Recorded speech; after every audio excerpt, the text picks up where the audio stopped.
Hi, this is the Inglis man of EB Inglis Music, and welcome to another Studio Talk vlog. In the previous episodes, we've been talking about registering your song online, and in today's episode, we actually want to focus on royalty splits. So many times you are working with other songwriters and composers and producers, and I haven't actually seen guidelines out there for those who want to find out, well, how much should I put down as my percentage in terms of the performance royalty for a song? And also, what's very important to remember is that everybody who is involved in writing or composing the song has to fill in a form, a SAMRO form, whether it be physical or online. If you are working with two other songwriters and you fill in your SAMRO forms correctly, then you will get your royalty payouts. But if they haven't submitted their forms, they won't get their royalty payouts or their share of the royalty.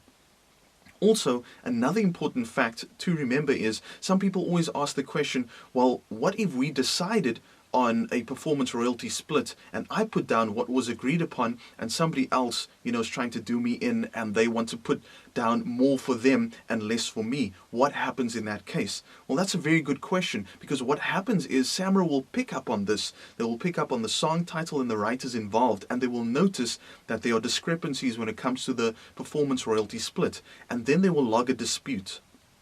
Now, what will happen in this case is no one will get paid until that dispute is resolved. So let's get into actually working out your splits. In the past, in the old SAMRO forms, what used to happen was they used to look at lyrics and music as two separate entities, each equaling 100%. And you would put down what percentage of those respective 100% you were actually involved in, whether you were an author of the lyrics or a composer of the music. That has changed now, as you have noticed with the online and physical submissions. The song is now looked at as one entity equaling 100%. 50% of it will go to music and the other 50% will go to lyrics. Now, in the past also, when you had a songwriting duo, one would be concentrating solely on the music, composing of the music. Also, they would compose the melody that the vocalist would sing. This melody is known as a top line. The lyricist will only focus on lyrics, and that lyrics will be written to the top line that was composed by the composer that was involved in the song. But that has changed in modern music. How it works now is usually the person that's writing the lyrics would also compose the top line melody. So now what happens is, instead of a straight 50-50 split, you would end up with something that's more 60-40 in favor of the person writing the lyrics, because not only are they writing the lyrics, the melody that they come up with for the top line technically belongs to the music side of the song. So that's why they have a slightly greater share. But also, in modern music, the producer or the composer will also be involved in the writing of the lyrics. And that's why with most songwriting duos, if there are two people involved, they will decide, hey, let's just make it easy on both of us and go 50-50. So now we look at the song as a whole, and let's say for easy math's sake, we're looking at 60-40, with regards to lyrics and top line melody and pure music. Now, of the lyrics that were written, the hook takes up 50% of all the lyric share and top line melody. So if you're working on a 60-40 split, of the 60%, 30% of it will go to the people responsible for writing the hook.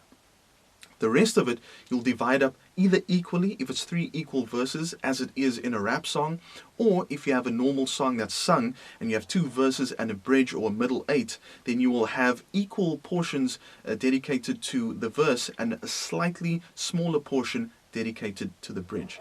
Now, these are just guidelines for you to follow. Obviously, when you are in a songwriting session, you and your collaborators will have to agree as to what will be a fair split.